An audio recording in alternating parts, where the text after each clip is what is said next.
welcome everyone. My name is Ken Goldberg. I'm a professor in the College of Engineering and in the Department of Art Practice. And it is a great pleasure for me to introduce our fall 2020 series of the CITRIS Research Exchange seminar, which has been going on for 12 years now. And we've been hosting a remarkable lineup of terrific speakers for the past 12 years in Sudarcha Hall, and now in the present circumstances, we're happy to welcome you here online via Zoom. So before we begin, I want to just highlight a couple things coming up. One is next week, we're going to, at the same time, on Wednesday at noon, we're going to be featuring Sarah Kurtz, who's a professor in the School of Engineering and Material Science at UC Merced. And she's going to be giving us a talk about the creating positive feedback loops and how they can be used to accelerate energy transition. So that will be, again, next week, same time, same place, and you can register using that, that address that you can see there below. Also take note that the day before that, next Tuesday, the 22nd, we have two events. One is at 9 a.m. It's about telehealth in the COVID-19 era. We have a webinar series, it's free and open to the public. And in particular, we're going to talk about telemental health, which I think is relevant to almost everyone. And again, that's at 9 a.m. on next Tuesday, and you can register for that online. And the other thing on later that day, same day at 6 p.m. is going to be the next installment of the Society, Robots, and Us series. And it's an online discussion that is run by Andrew Kie, and it's going to be talking about open access and open source in the context of robots and society. Okay, so those are the two upcoming events. Thank you for that. And Q&A. So the way we're going to do Q&A is that there's a Q&A button down at your bottom of your screen, and just click on that, and you can type in a question as Karina speaks. And if you also can rate the questions of other people so that they bubble up to the top. So that would be great. And I really encourage you to ask questions throughout the talk using that, and we'll get to as many of those as possible afterwards, because Karina's plan is to talk for about 30 minutes and then have a good amount of time for really lively discussion. Okay, so today we're joined by Karina Edmonds.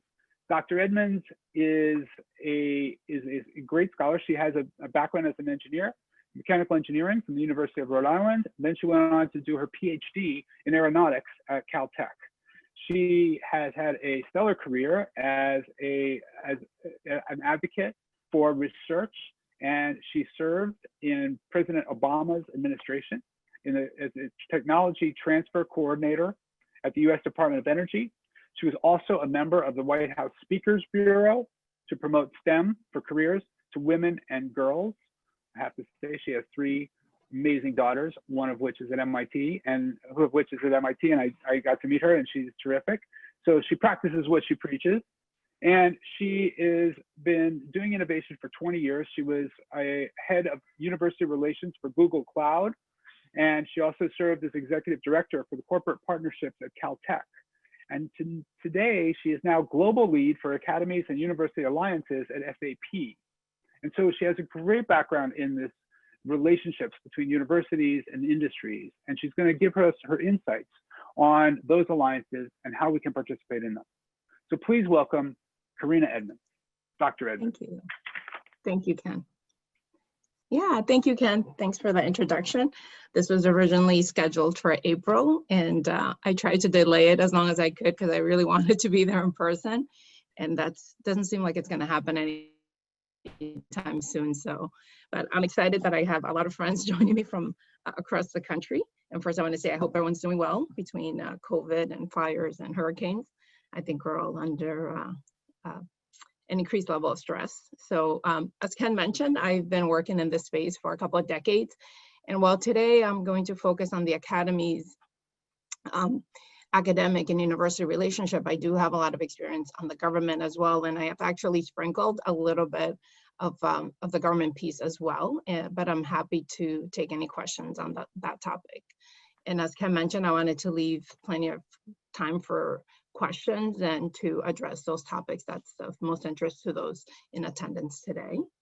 So since we can't be there in person, this is the equivalent of a virtual hug. I'm going to tell you a little bit about myself. Probably more than most of you'd like to know, but I immigrated from the Dominican Republic when I was 8. And in high school was told, when I told my counselor I wanted to do engineering, he suggested I consider a different career path. And so there's me going back to my high school being recognized as a distinguished alumna a few years ago. So being told I couldn't do engineering, I headed straight to the University of Rhode Island, where I got received my bachelor's in mechanical engineering, and again, was then recognized during my time in DC, the cover of the Alumni magazine, and currently serve on the board. Super proud to serve on the board of the University of Rhode Island. It's its first board.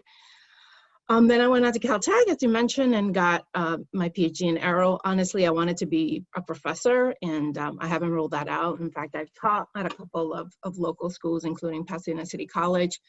And so I figured if I can't be a faculty member, the next best thing is to work closely with them, which I have done, and ensure that the great scientific discoveries get out to the marketplace. And as Ken mentioned, there are my greatest accomplishment to date, my 3 daughters, who are all, at the moment, still super interested in STEM and express a lot of interest in it. So Ken went over most of my career, but I will just say that after graduating from Caltech, I did move on to Northrop, where I worked on noise reduction in the automotive environment for speech recognition. And that was a long time ago, way before Siri. And let's see, and then from Northrop Grumman, where I supported an Air Force program, I went on to work at JPL. And at JPL, I was the director for JPL Tech Transfer. Caltech actually manages JPL. In fact, I should probably have Caltech logo probably 3 times on the screen, but Caltech manages JPL for NASA. And as a result, I managed all the inventions coming out of JPL. Through Caltech. Then I became a US patent officer, agent. And so I did not work for the USPTO, but I am a patent agent. And then went on to work in the Department of Energy, where again, I focus on accelerating the great discoveries from the lab to the marketplace, including at Lawrence Berkeley National Lab, right outside of Berkeley. It's one of the most beautiful labs we have, and with great views. Then I went back to Caltech and was head of corporate partnerships. There I worked with industry to establish partnerships between our faculty members and industry, and worked across all the disciplines at Caltech. And then from Caltech, I joined Google Cloud, where I started the university relations functions for that new team, and then eventually moved over to Google, and Google AI supported researchers mostly in the AI space. And now I'm at SAP, and as you can see, I've kind of run out of space for logos, and so I'm hoping to stay at SAP for a while. I'm really excited because everyone I meet at SAP, most of the people have been there like 20 years, so I don't know if I can make it to 20, but hopefully at least a decade. So wanted to give you an insight into today's agenda, what I'll talk about, sort of the motivation and alignment, why we should care about this topic. Discuss the partnership continuum, and that's a term coined by a former colleague, Gwen Johnson, in terms of how do you build these relationships, because they do have many components and can take many shapes. And so I'll talk about the different types of engagement models and the contractual vehicles. I'll spend a little time on master agreements. Ken and I actually worked a little bit on one between Google and Berkeley, and then IP roadblocks. I should mention also that most of my talk today is not necessarily focused on what I'm doing at SAP. I will talk about that towards the end. Specifically, this is mostly just the last 2 decades of my experience on building these relationships. And then I'll discuss some licensing terms, because typically in any collaboration between industry and universities, that's sort of the Achilles heel, the one topic that causes the greatest amount of pain. And then just highlight some programs that we have at the national level, like NSF as an industry university collaborative research centers and how they fund them. I'll put in a plug for ICorps, which is a program that I really like for any students that are out there, entrepreneurs. I think it's a great program at NSF. And then UIDP, which is a University Industry Demonstration Partnership, which is created to strengthen these relationships. And then just talk about some lessons learned and some things that I see changing in light of COVID. And of course, lots of time for Q&A. So this was one of the motivation when I was in Washington. It was at the highest level that it was recognized that most of the interesting challenges happen at the intersection of science, and a lot of it is through interdisciplinary activity. And so where else can industry come and have access to so many different experts, and vice versa, as universities can also look to industry for inspiration on problems that need to be solved, and also on, in the last case, computational resources and materials. So some of the ways that university interest and industry align are, obviously universities are built to educate and train students, and industry is looking for well-prepared students into their talent pipeline. We have universities that typically focus on fundamental basic research, where industry is more on the applied side, and it's that sweet spot, that gray area that we want to focus on. Universities increasingly are supporting entrepreneurship activity, which, if you can have a company to tie into that, that's great. Otherwise, you do a startup, and that's why I'm kind of putting in a plug for the ICorps. And then obviously most industry leaders recognize the need to innovate, and so they want to make sure that they're at the leading edge of research by creating meaningful relationships with the faculty. And of course, there's the development piece. Universities can leverage industry dollars to amplify the research. Most of research funding does come from government, but when you can supplement through industry, it's definitely a win-win. And then industry also has philanthropic, corporate, and social responsibilities, where they want to be good stewards and want to support the community that they operate in. So geographic location often plays a role in that. And like I said, from my previous role, it's well known. Many universities also give birth to amazing companies. So I know it's well recognized. Obviously, Google came out of Stanford. And so, that happens as well. So there's this inherent partnership. And then just bottom, at the end of the day, what we want is the adoption of research outcomes for public benefit and economic development. And any time where the economy does not do well, there's actually increased interest in this area because it's seen as a vehicle to improve economic development. So engagement models for collaborations. So it's not just dollars, it can also be in-kind contributions. So equipment, space, software. Again, in my last and current job, there's a lot of opportunities for cloud credits and that type of support. Student support, so internships, mentorships, academic fellowships, gifts, which faculty like the most. Gifts require no strings attached. And then you have research sponsorship, where there is some deliverable typically. Oops, sorry, I keep moving ahead. Master agreement, again, I have a specific slide for master agreement and the components that are typically part of that. And then joint collaboration, community outreach, faculty exchanges, visiting, whether it be sabbatical or part-time. Increasingly, a lot of faculty members are working part-time for companies. They sometimes can serve on a board, can be, or they have their own startup where they become scientific advisors to the companies. And of course, Ph.D. grants and fellowships are always welcomed by the faculty. Let's see, so this is sort of the engagement model presented in the student engagement. You have the student, the different pieces that you have, the student engagement piece, the research piece, the access to resources. What does that look like holistically? And then ultimately you can have these industry centers and consortiums. And I have to say that I was always in awe of Berkeley. They have the most industry centers, I think, of any school. They have a center for almost any topic, and we'll talk about what those look like. And then eventually, if you have a good relationship between an industry and university, you can go after joint programs and educational lobbying and align interest.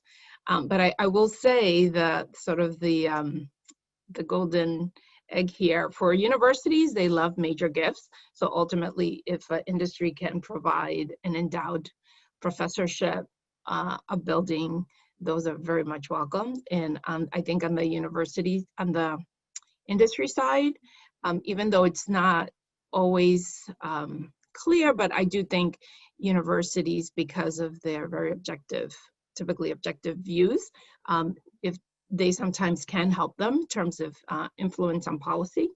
And so that's always a nice outcome. So I wanted to just briefly talk about master agreements and why they become really popular as of late, well, you know, in the last probably 3 to 5 years.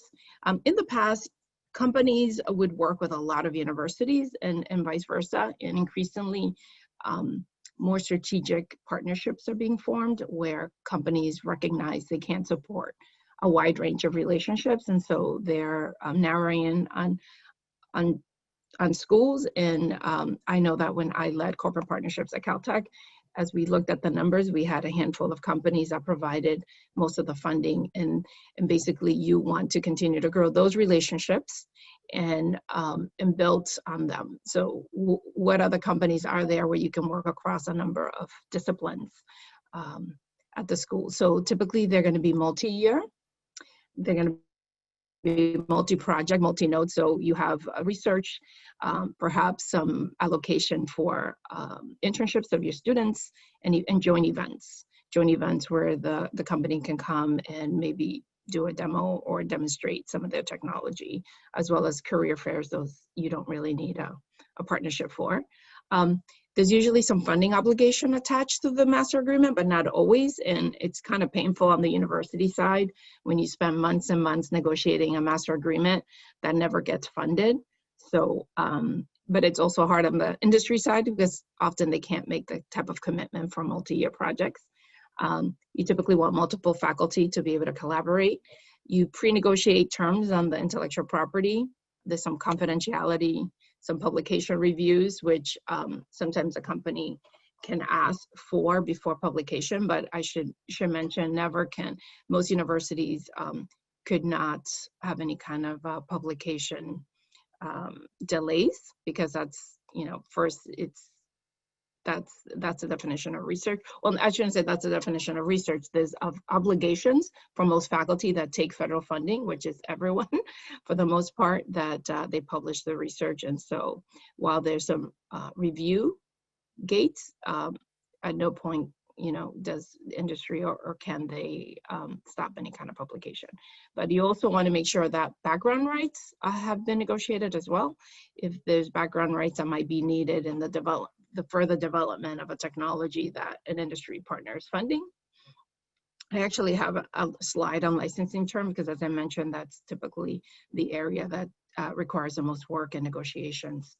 And then schedules and milestones, which we all know can be very different for companies who will work on a shorter time scale than industry. And there can be deliverables. And so what happens is once you have a master agreement in place, sometimes referred to as an umbrella agreement. And today, even just today, I'm still learning. I learned some colleagues call it a framework agreement. So, but basically it all refers to a single agreement where everything's been pre-negotiated, and you literally just add a page for additional statement of work. And then obviously you have some dollars behind any additional work that you would like the university to perform. This makes it much easier to work with companies and just quickly start a new project, because you have everything pre-negotiated. And I've, like I said, been on both sides of the fence. When I was at Caltech, I worked on a master agreement that was proposed from Google. And now in industry, and then once I went to Google, also saw what that looked like from the other side of negotiating with additional universities to get them on board. But they are more common, I think, and again, makes it a lot easier to grow the relationship. But I should mention, faculty, not all faculty like it, because obviously once a university signs up for the master agreement, they typically are restricted, and they have to sort of abide by the terms of this agreement. A lot of the agreements will allow universities to work outside of the agreement, but you have to note it, and it has to be pretty clear that this will fall out of it. But generally, the idea is that all additional efforts would fall under the master agreement. Let's see, so as I mentioned, licensing term, and the key here is having some IP flexibility and contract flexibility. But the basic flavor of a license, it's exclusive, which means that it's assigned to a single party, versus non-exclusive, where they can the university can license to multiple companies. But under each, mostly under the exclusive license, if you have an exclusive license, you could have sub-licensing rights, or you can have partial exclusivity in terms of a field. So I'm working with an aerospace company, and I can provide exclusive rights for the aerospace industry, or same for the automotive industry, and so on. They can be, well, I just mentioned they could be field limited, as I just suggested. And even within the automotive industry, they can be in the automotive industry, for the interior, for one specific use, say for voice recognition. License issue fee. So what are the components of a license? So again, those are some of the terms, and then you typically will have a license issue fee. You can have a running royalty on a product or service. They usually have an annual minimum. Also, to deter somebody from just sitting on a patent. And there are, if it's at all government funded, there's some other obligations for commercialization. The term of the license, it can be when the patent expires, but it can also be, a lot of times a university will give a company an exclusive license for 5 years. So like they get a head start, and then after that it can open up. And if it's a startup, or even I once negotiated equity from a public company. Typically there's an equity piece if it's a startup, and then due diligence. And that's a piece, that's the biggest obligation. That the due diligence piece is to make sure that you're going to commercialize the technology.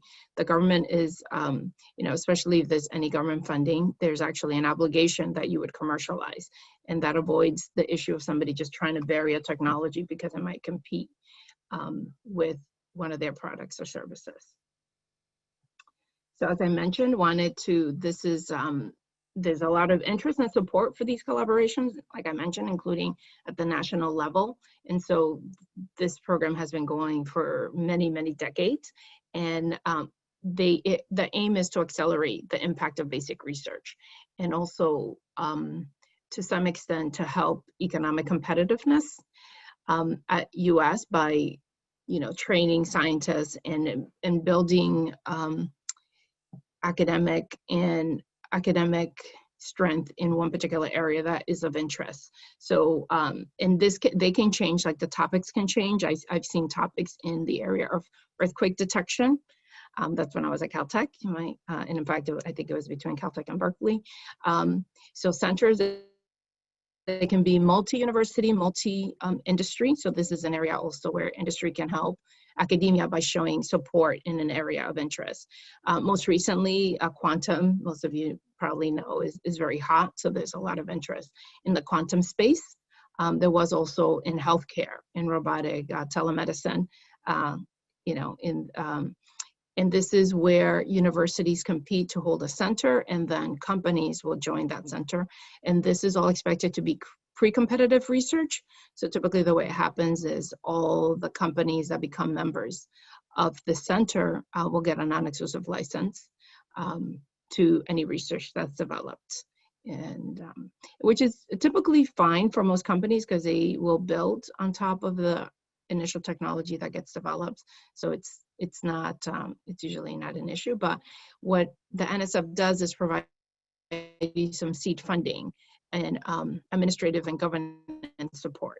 But the idea is that eventually, I forget how many years, within 3 to 5 years, these centers should operate independent of this small funding from NSF. The NSF is just, again, it's kind of to pull it together and get folks to the table to discuss mutual interests. So you can have a center around autonomous driving, where then you would have a number of vehicle manufacturers who would be interested in this topic.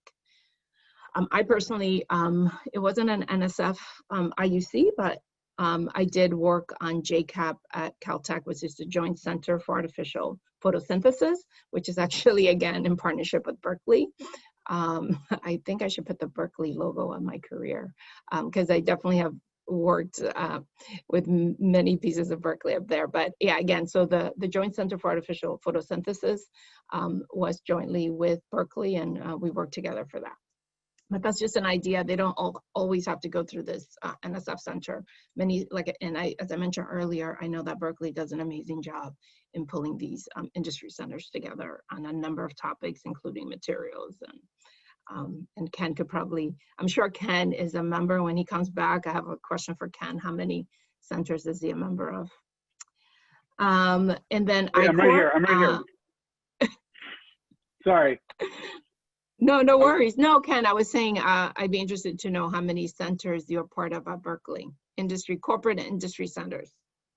Okay, let me start counting while you continue. Okay, yes, while I finish. Okay, so we have the ICorps program, and in the interest of public disclosure, I will say the Andrea Belt was a classmate of mine at Caltech, who is now a director at NSF, and so she currently runs this program. But I also really like this program because I was in DC when I got pulled together and was lobbying hard for the Department of Energy to adopt it as well.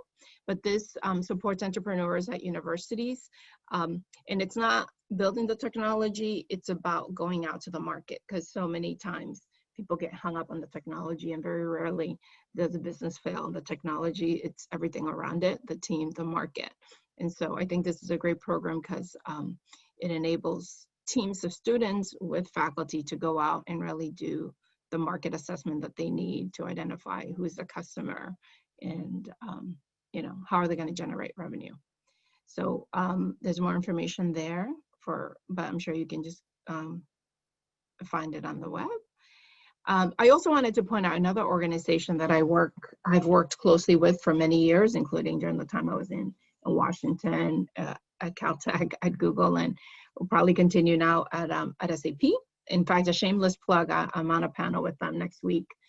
So UIDP is the University Industry Demonstration Partnership, and they were funded by NSF, again, to work on strengthening relationships between university and industry. And the way the model is every company is partnered with the university. So when I was at Caltech, our partner was Northrop Grumman at the time, and then that provides sort of equal representation on the university and the industry side, and they work on ways to strengthen and identify issues. One of the things that I worked on, for instance, was a co-location of companies. There's many universities that don't necessarily feel it's a good idea to have industry partners on campus, and others do. They have a number of publications and events that they do throughout the year. I should mention as well, I should have mentioned earlier, in terms of the industry centers, they usually have annual meetings and retreats.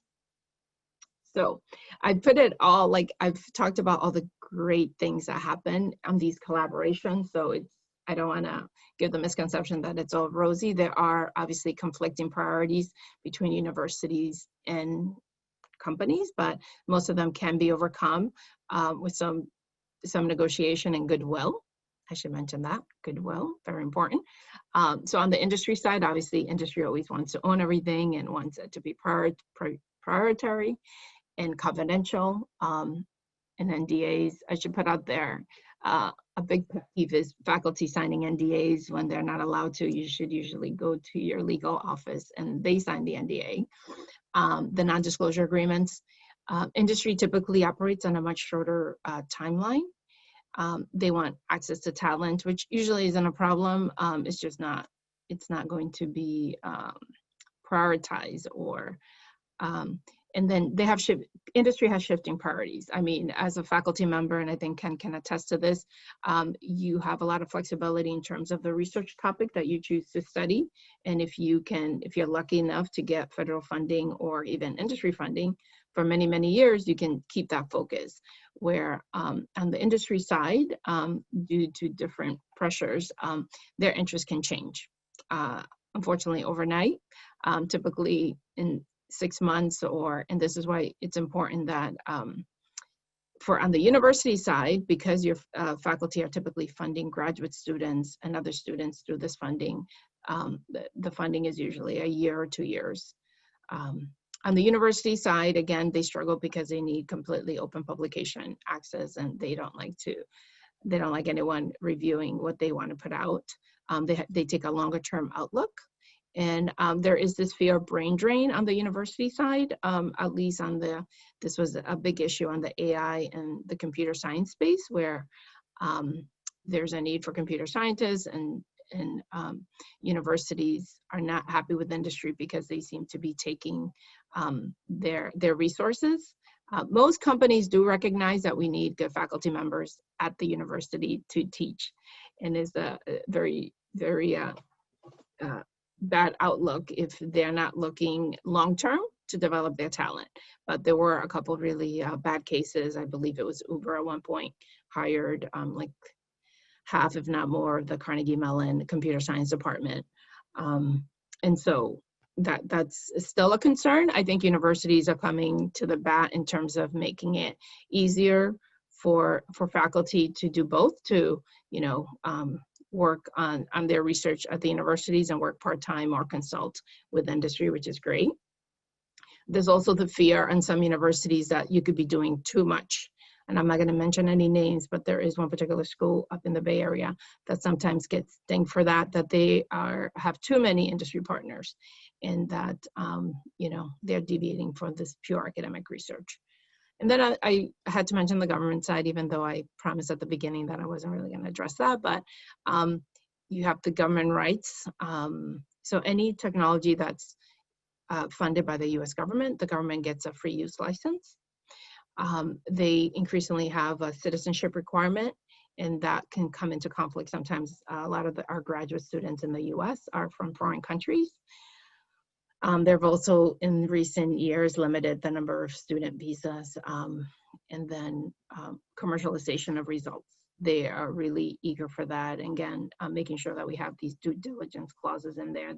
The goal is that they want to commercialize these technologies in fact, for NASA and NASA's charter, when it was actually founded, there was a requirement there that they would disseminate scientific discoveries. So yeah, just some topics quickly here. I think I'm running out of time. Some things that I see changing in regards to COVID, so pre-COVID, we had a lot of co-location opportunity, free personnel exchanges, right? I hosted many companies that would come to visit Caltech. We had internships. Geographic preference was important because you wanted to, depending where you wanted to end up living.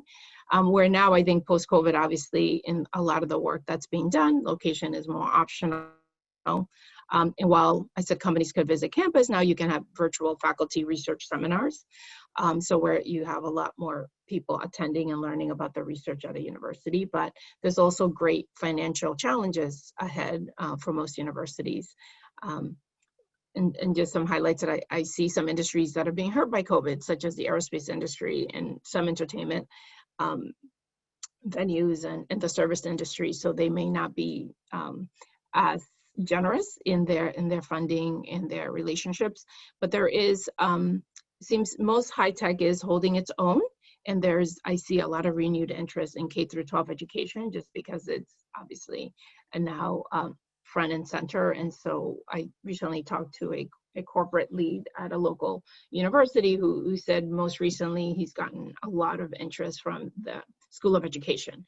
And before this, before COVID, not so much, and the level of interest has skyrocketed in that area. I think initially there was a lot of interest in COVID-related research on the medical side. I still think there's going to be a lot of opportunities in healthcare overall, but in terms of COVID research specifically. Thank you. And oh my gosh, okay, so I have like a minute to do the SAP University Alliances. So just wanted to give you an idea of the work that I'm doing now. It's more on research, student focus. So I am working with the research team. It still happens that at SAP, the research piece is under the innovation chief, who's actually in the Bay Area, Max Wessel, and I'm working closely with this team on supporting research activity. But we're more on the, and I'll go to the next slide, on university engagement activities in terms of curriculum development. SAP is very keen to have graduates understand the software and be able to work with it. We also have a digital literacy program to promote skills for the 21st century. And in fact, that is also in partnership with Berkeley. We did a SnapCon 2020 with Berkeley in June, sorry, that was early August. And then we have free learning opportunities through Open SAP and some strategic relationships. And that's the last bullet is the one that I mentioned where we are working with ICN. Apologies for that. And just an idea of we run Nextgen programs where we partner with the customer to do real life cases of business challenges that students will take on. And that's it. I see Ken, and I know we're running out of time, so I'll leave it at that. Thank you. I think I spoke pretty fast. Oh, thank you, Ken. That was terrific. Really, thank you so much, Karina. You have such a fascinating history and experience in these areas, and I really appreciate your overview. And it is such an important relationship. I think that my own students in my lab has benefited enormously from these kind of relationships with industry. It's it works in so many positive ways. We learn about problems that we wouldn't otherwise know about that often trigger us to explore new research directions. And it's very inspiring to have industry come to the lab and say, they're interested in our work, because all the students get excited about that. And then the funding is super important. I mean, what it does is it lets us do what we're, what we support students primarily, which is very expensive for graduate students. But even undergrads, I mean, to support a lab and equipment and, all the resources, travel when they go to conferences, when we can do that again, but all that is quite expensive. So these kind of relationships are really important. And I'm glad what you pointed out, that there's sort of it can be a misalignment. In other words, the industry, they want to solve a problem sometimes, and they want to just, they just want someone to come in and be their expert. But in supporting research, it's really much more, as you said, of an open-ended. It's about goodwill. And I think that the industries, the companies that really thrive in this, that are really well known, are very generous. They give a lot of funding, and they don't expect immediate return, but it's more of a long-term investment.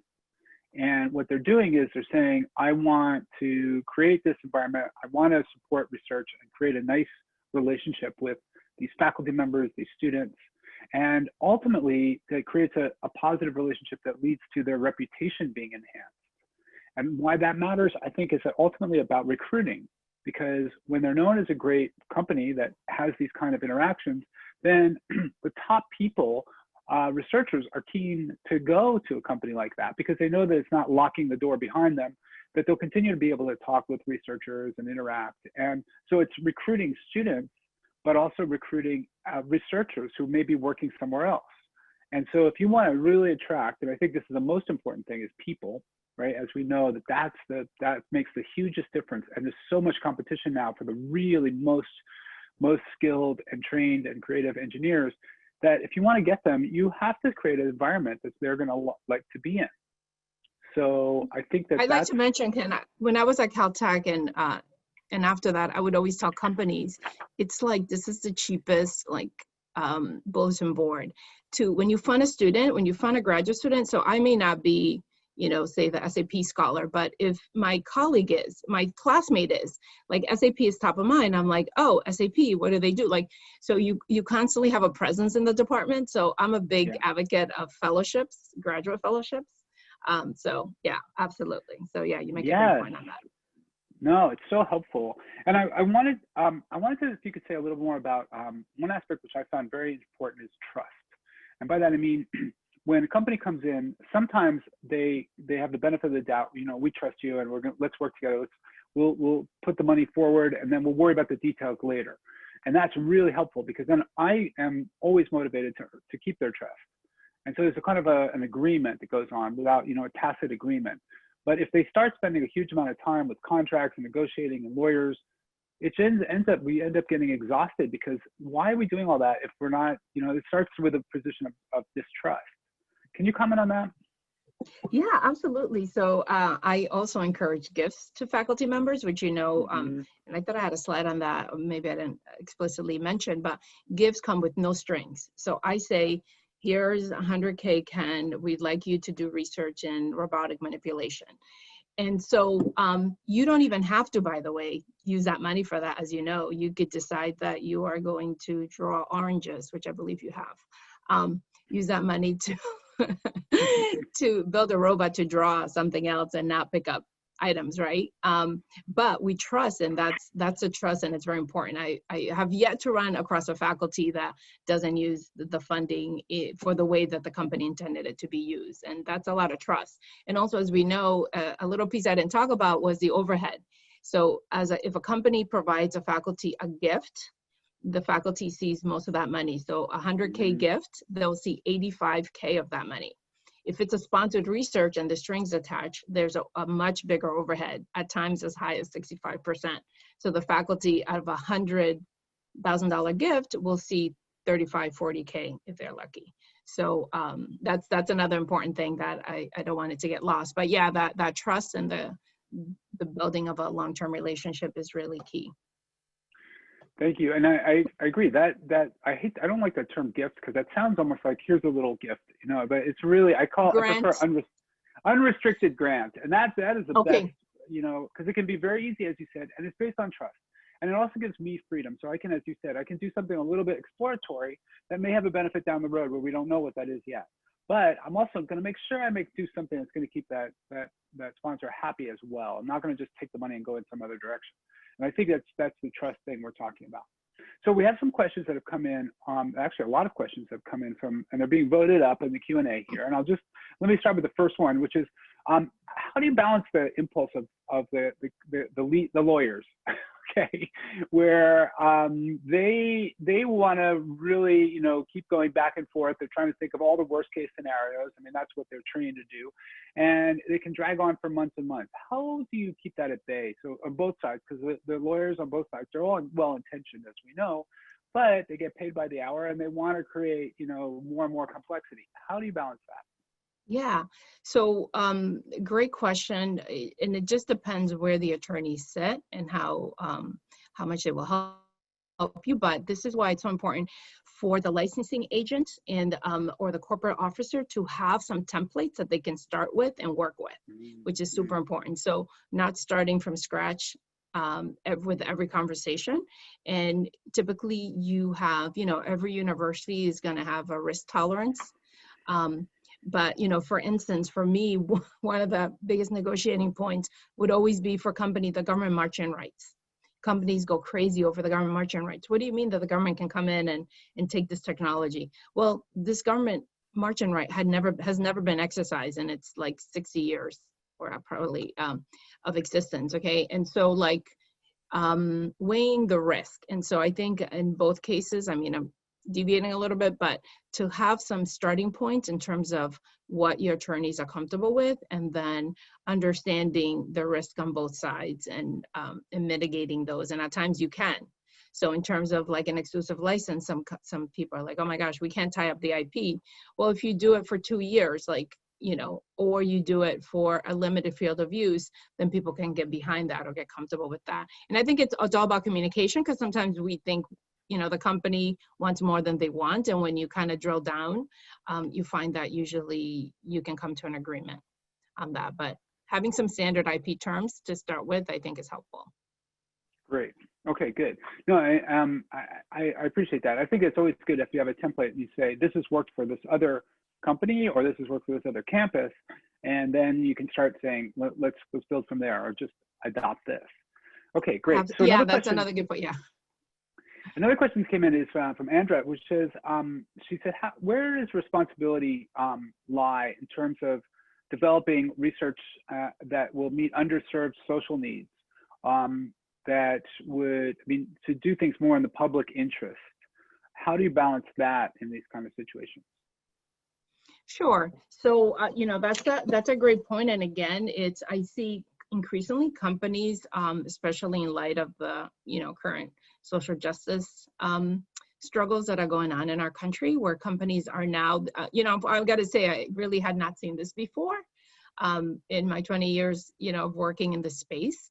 The foundation. So I should say first that, another piece that I skipped over quickly here, there are a number of foundations. And in the past, it's mostly been like, the Bill Gates Foundation and Guggenheim and other large foundations, the more embedded, a lot of foundations that both study science and social, but increasingly I see companies now putting money towards social issues and on research in the social science space. And that's, that's a great point. And that's something that hasn't been done before, where we're now bringing in the social scientists. So it's great, you develop this amazing tool, but how are people gonna accept that and adopt that? And that was a big issue when I worked at the Department of Energy, that, we're doing all these great energy saving technologies, but what's the consumer gonna say, and how are they gonna adopt them, and are they gonna feel comfortable? So I think there's hope, I'm just gonna say that, in the space of companies now coming in more so and doing on the social good, but I hadn't seen it before.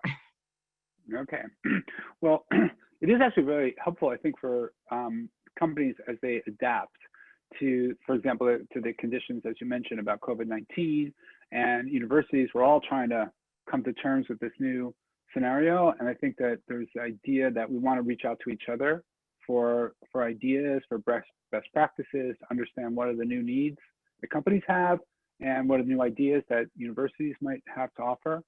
So I think this is practical as always.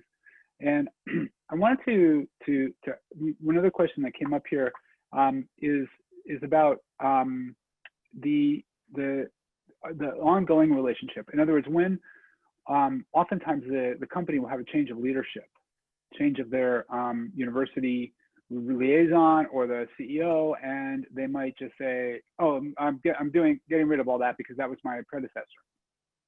How do you set up agreements that can survive those kind of changes? Sure. So you never want to have a single point failure. And that's something that we worked hard on when I was on the university side at Caltech. We called it a 3x3 matrix, where you are well connected across the administration. At least you have 3 contacts at every level. So especially for the strategic relationship, you're working with, at least 3 faculty. And I think also keeping communication open, so like you're bringing value to the company, because, they will give you gifts and you will continue, but at some point, whoever at the company is providing these large unrestricted grants will want to say, how is this benefiting our company? And so you want to make sure that the research is aligned with the company, so that when that leadership leaves, it's not just, oh, well, that was my alma mater, I wanted to just fund them. There's actually some breadth behind that, the investment that they're making, and you can point and say, look, we've delivered this.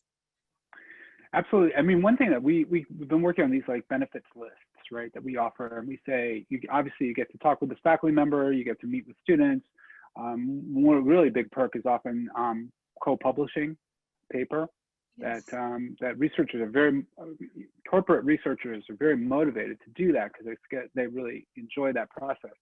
And they're not as equipped, they don't have so much experience with publication as university side, so that's one where we can really help them. And I think another is things like we're doing right here, like having these kind of events. Many campuses have a host of seminars and special events for their sponsors. And so that we would encourage them, especially now with Zoom, to come in and see these kind of events with, let's say, very, very new research results, or even research ideas that haven't been tested or published anywhere yet, but we just want to sort of bounce them around, and we'll have a seminar. And so do you see that as something of value to companies? Yeah, absolutely. And that's one of the benefits, I guess, of the current situation of not being there in person, which has made the whole, virtual meetings so much more acceptable. But yeah, and that's one of the things that I heard from one of my corporate friends, university corporate folks that now, you know, instead of like I would host a visit and it would be just this company in a room with the faculty, right? And now the faculty, especially as you mentioned, new faculty that are coming on with new research topics, that you could present that that faculty to a number of companies is really attractive, I think, for both on the faculty side. And one thing you never want to do is take up too much of the faculty time, and so that they can do one presentation and to several companies, I think it's great. So I think it will be well received. Absolutely. Great. Okay, because we do spend a lot of time, and the other thing we sometimes do is retreats, and we offer that to sponsors where they can come and they actually spend, let's say, you know, a day, full day, and it's usually off site, right? I mean, before COVID-19 and after will be like that. So those are usually, sponsors seem to really like that because they get a chance to really mingle, sit around, you know, after the talks, have dinner, and really interact on a personal level with faculty and students. Do you see that as something of value also? Absolutely, especially when it includes a wine tasting. No, so yeah, some of these retreats can be very nice, and yeah, I think it's a great opportunity because you don't feel like you're taking up a lot of the faculty's time because everyone's already there. So absolutely, I personally, and even when we had the, you know, the fall meeting at Berkeley, to have all the faculty from one department that you had access to, and then would update you on their research. We all appreciate that. And then on the industry side too, it's great to connect. I mean, not everyone is a competitor, and even the competitors, there's areas that you work with, right? And so that's also the really great thing, is being able to network with colleagues from other companies. So yeah, and what are we doing? And, you know, I always mention this is a space where it's not hyper competitive, in that we all want to see this research move forward. We all want to see well-prepared students, you know, because, you know, at the end of the day, they might start out in one company, but end up in another. And so, yeah, the value of also speaking with other industry teams is also valuable. That's interesting. I'm so glad you brought that up because actually it's very, we often see that at a retreat, that let's say you have two big leaders from very competitive companies sitting together, and they don't get a lot of chance to do that, but they're very keen to talk, you know, in a social setting, as you said, and that's a big benefit, right? If you can bring that together. So if you have a consortium and you say, here's our new topic, we're going to be building on this, we want to bring in all the leaders in that field. So if it has to do with AI, for example, as the BEAR program, Berkeley AI Research is doing, we want to bring in the Googles and the Facebooks and the Amazons and the Microsofts. So we want to have everybody, you know, together, even though they're competitors at some level, but they really, I think, benefit from that cross-fertilization. And it's also a very stimulating environment for students too. Yep, absolutely. Well, thank you so much. I mean, this is such an important area right now, and I think it's only growing because of, you know, uncertainty about government support, and campuses are starting to be concerned about tuition support, and there's so much uncertainty in the air. And I think that building these trusting relationships with companies is so important. It can really advance research. As you say, everybody wins when it's done well. So, you know, your experience, thank you so much for sharing with us, because that's really inspiring. I think all of us who are listening to you today are taking that back and thinking, okay, this is going to give us new ideas to be able to go out and approach industry. So thank you for that. And great, thank you. Thank you for having me. I really enjoyed our conversation. Me too, absolutely. Karina, I'm a huge fan, and I'm always inspired to see what you're doing and what your daughters are going to do next. They're going to be the next future leaders. And I know you have two that haven't decided where they're going yet. We hope they apply to Berkeley, and please stay in touch with us. Thank you again. Absolutely. Hope to see you all soon. Bye. Thanks. Okay. Bye. Take care.